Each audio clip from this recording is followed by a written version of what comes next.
తుఫాన్ వార్తలే మా వారధి దినపత్రిక తప్పక చదవండి.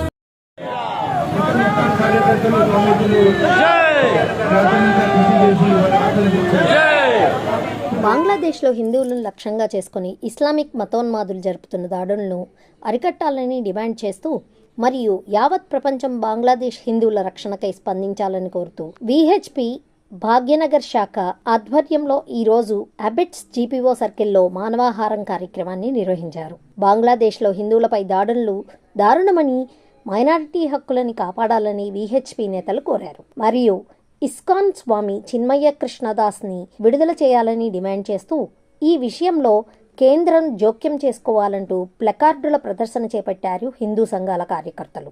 ఈ కార్యక్రమంలో విశ్వ హిందూ పరిషత్, బజరంగ్ దళ్, ఇస్కాన్ మరియు భారత్ స్వాభిమాన్ సంస్థల ప్రతినిధులు పాల్గొని ప్రసంగించి నిరసన వ్యక్తం చేశారు.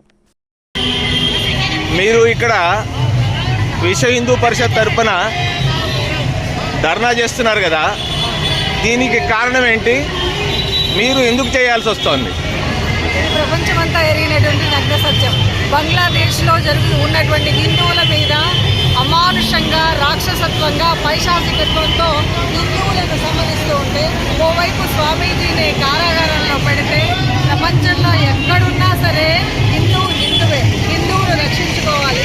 ఆ హిందువులను రక్షించుకోవడం కోసం ఈరోజు ఇక్కడ విశ్వ హిందూ పరిషత్ తరపున ఒక మానవ హారాన్ని ఏర్పాటు చేసి 10 మంది హిందువులందరినీ కూడా జాగృతం చేస్తున్నటువంటి పరిస్థితి.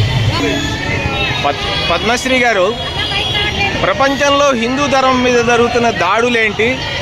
ప్రపంచం మరి హిందువుల గురించి ఏమన్నా ఆలోచన చేస్తుందా, లేదా మన దేశంలో మనం ఆలోచన చేస్తున్నామా?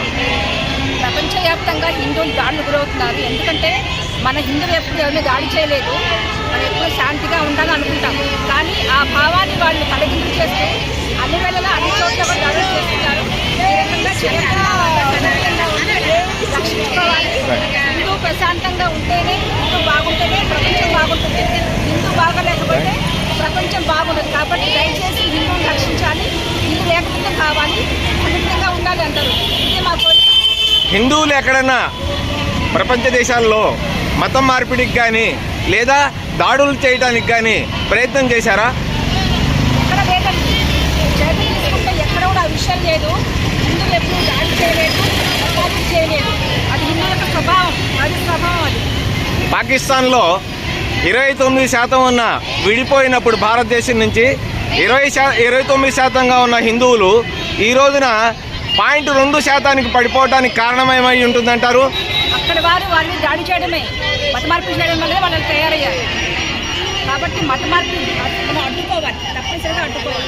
ప్రపంచవ్యాప్తంగా అడ్డుకోవాలి, మన దేశంలో అడ్డుకోవాలి. హిందూగా ఉంటేనే ప్రపంచం శాంతిగా ఉంటుంది.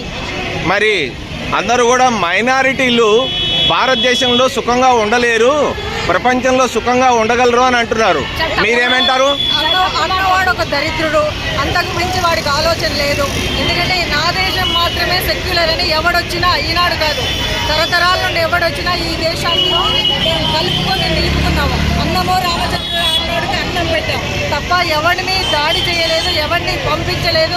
ఎవరు వచ్చినా ఆదరించాం కాబట్టే ప్రతివాడు వచ్చి తల మీదకి ఎక్కాడు అనుకుంటున్నాడు.